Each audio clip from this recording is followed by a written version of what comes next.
Hey there, health enthusiasts! Today, we're diving into the world of wellness and exploring 8 strategies to help you build long-term habits that promote your overall health and well-being. 1. Start small. Gradually incorporate new habits into your routine so they become second nature. 2. Find your motivation. Identify what drives you to make healthy choices, whether it's for your family, your career, or your personal goals. 3.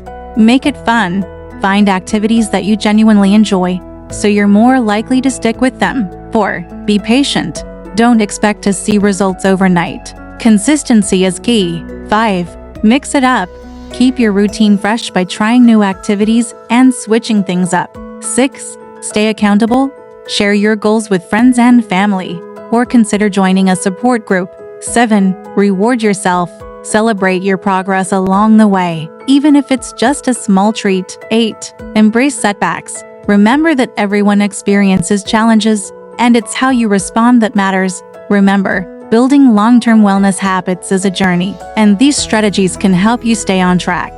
Thanks for tuning in, and don't forget to like, share, and subscribe for more health tips and advice. Stay healthy, everyone.